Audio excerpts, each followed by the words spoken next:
여러 가지 아마존 사업에 대해 찾아보다 보면 이런 얘기들이 많이 나오는데요. 아마존에서 돈 벌기 쉽지 않다. 아마존에서 제품이 잘 팔리기 시작하면 아마존이 우리 제품을 뺏어가서 자기네들이 팔기 시작한다. 예전 같지 않다. 2020년에 아마존 FBA 사업은 죽었다 라는 얘기들 말이에요. 저는 대학교를 졸업하기 전 한 2012년도쯤 알바를 뛰기 시작하면서부터 사업에 관심이 생기기 시작했어요.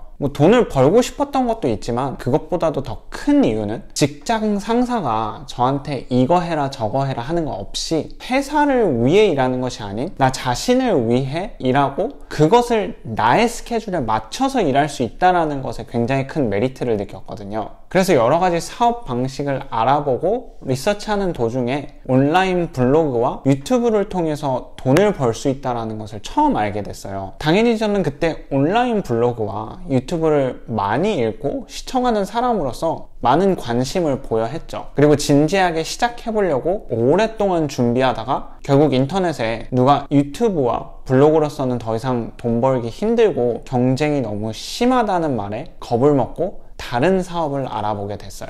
그렇게 계속 리서치만 하다가 대학교도 다 졸업하고 시간이 조금 지나서 아마존 사업의 기회를 처음 접하게 됐는데요. 그래서 계속 아마존 사업에 대해서 리서치를 하고 이제 막 사업을 시작하려는 와중에 또 3년 전이랑 똑같이 아마존 FBA 사업은 더 이상 돈 벌기 힘들고 경쟁이 너무 심해서 이제 시작하기 너무 늦었다라고 하더라고요. 하지만 대학교도 졸업하고 대학원을 갈지 사업을 시도해볼지 고민하던 와중이라서 더 이상 지체할 시간이 없었고 실패를 하더라도 좋은 경험을 얻겠지라는 생각에 올인해서 뛰어들었는데요. 그렇게 사업을 시작하고 3, 4년간 바쁘게 지내다 보니까 그때 제가 아마존 사업을 시작했을 때를 사람들이 아마존 황금기라고 부르더라고요. 왜냐면 확실히 지금 현재 아마존은 3, 4년 전에 비해 경쟁자들도 많아지고 사업을 성공적으로 이끌기 위해선 그때에 비해 더욱 많은 기술과 자본이 필요해졌기 때문이죠.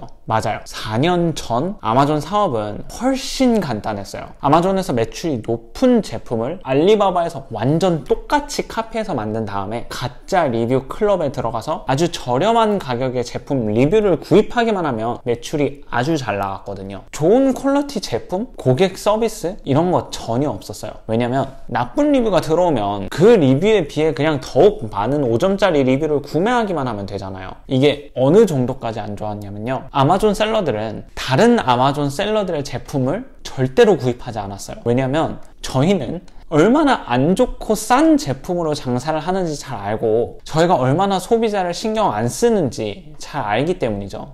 여러분도 이제 이해하시다시피 그때의 사업 방식은 절대로 오래갈 수 없는 사업 방식이었어요. 그리고 몇 년 뒤 지금 아마존에서 그때 먹혔던 사업 방식을 모두 막아버리고 또한 저희 경쟁 셀러들 또한 많아졌죠. 고객 리뷰를 구입할 수 없게 돼버리고 아이템 리스팅을 그냥 키워드로서만 꽉꽉 채워 넣는 것이 아니라 이제는 이쁜 사진과 사람을 혹하게 만드는 설명글로서 소비자를 설득시켜야 되고 PPC 광고와 고객 관리에 신경을 써야지만 살아남을 수 있도록 되어버린 것이에요. 하지만 저는 오히려 이게 잘 된 것이라고 생각해요. 왜냐면 그로 인해서 아마존이 지금 괴물 초대기업으로 만들어졌기 때문이죠. 생각해보세요. 지금 현재 아마존이 크다고 생각하세요? 맞아요. 지금 아마존 거대해요. 2018년도 매출만 해도 2329억 달러를 벌었다고 하니까 분명 아마존이 세계에서 가장 큰 기업 중 하나인 것이 확실해요. 그렇다면 아마존은 2018년도에 세금을 얼마나 냈을까요? 분명 몇 조 원은 냈겠죠. 아니에요. 아마존에서 2018년도 연방 소득세를 0원을 냈어요. 네, 맞아요. 전혀 내지 않았죠. 그 엄청난 아마존이 저와 여러분보다도 연방 소득세를 적게 낸 것이에요. 어떻게 이것이 가능할까요? 아마존이 모두의 뒤에서 정부랑 짜고 돈을 빼돌리는 것일까요? 아니요. 아마존 사업을 조금 해보신 분들은 모두 이해하는 아마존의 끊임없는 재투자이기 때문인데요. 아마존에서는 long-term thinking이라고 해서 지금 당장에는 돈을 좀 잃더라도 멀리 미래를 보면 돈을 정말 때로 벌어줄 프로젝트에 아낌없이 투자를 하는데요. 예를 들어서 알렉사 알고 계세요? 아마존에서는 알렉사라는 음성 인식 AI 기능을 도입시킨 제품들을 정말 말도 안 되는 가격에 판매를 해요. 그로 인해서 이제 아마존은 컴퓨터, 핸드폰뿐만이 아니라 알렉사를 통해서 목소리만으로도 엄청난 매출을 이루죠. 이렇다 보니까 아마존 같은 괴물 초대기업임에도 불구하고 2017년과 2018년도에 30%의 매출 증가라는 말도 안 되는 성장을 보여주고 있는 것이에요. 그렇다면 이미 이렇게 엄청난 회사가 아직도 말도 안 되는 속도로 성장하고 있다면 5년, 10년 뒤의 모습은 어떨까요?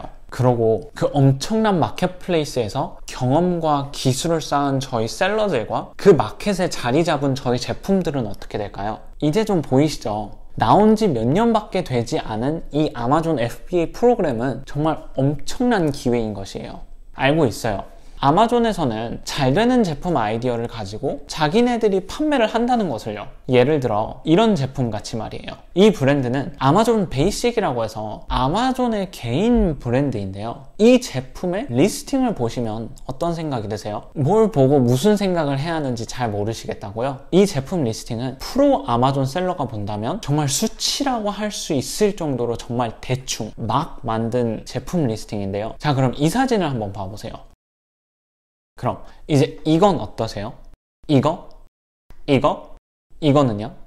이제 좀 마음이 놓이고 좀 편안해지는 것 같죠? 맞아요. 아마존 베이식이라는 아마존 개인 브랜드는 뭔가 자신이 만든 게임에서 게임을 좀 해보려는 게임 마스터 혹은 운영자 같은 느낌이고, 프로 셀러들은 그 게임에서 온갖 노력으로 실력을 키워온 프로 게이머 같은 느낌이에요. 이 얘를 키워서 만약에 스타크래프트에서 임요한하고 스타크래프트 운영자하고 게임을 한다면 누가 이길까요? 당연히 스타크래프트 운영자가 이기겠죠? 그쵸? 아니죠. 임요한 선수가 눈 감고도 이기겠죠. 만약에 초보자랑 운영자랑 경쟁한다면 운영자가 이기겠지만 숙련된 프로게이머랑은 전혀 상대가 되지 않죠. 이런 이유들 때문에 아마존 사업은 오히려 3년 전 아마존의 셀러 미래들이 불확실했을 때에 비해 지금이 오히려 더 좋은 기회라고 생각이 돼요. 자, 그럼 이제 이 비디오에서 제일 무서운 얘기를 한번 해보도록 해볼게요. 준비되셨나요? 저는 이번 비디오 시리즈 아마존 FBA 사업은 죽었다 에서의 목표가 이 토픽을 다룬 비디오를 매년 비슷하게 만드는 것이 목표예요. 2021년, 2022년, 2023년마다 말이에요. 그때마다 저희 비디오의 내용은 대충 비슷하겠죠. 하지만 그때에는 왠지 모르게 지금 이 비디오를 예를 들어서 말할 것이라고 생각이 들어요.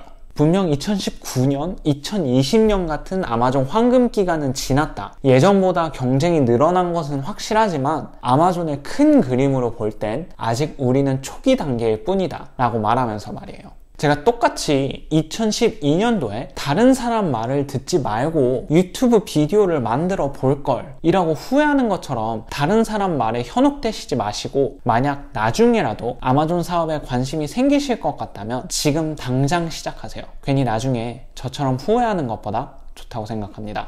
그럼 이 비디오 시리즈는 1년 뒤에 또 저랑은 다음 영상에서 뵐게요.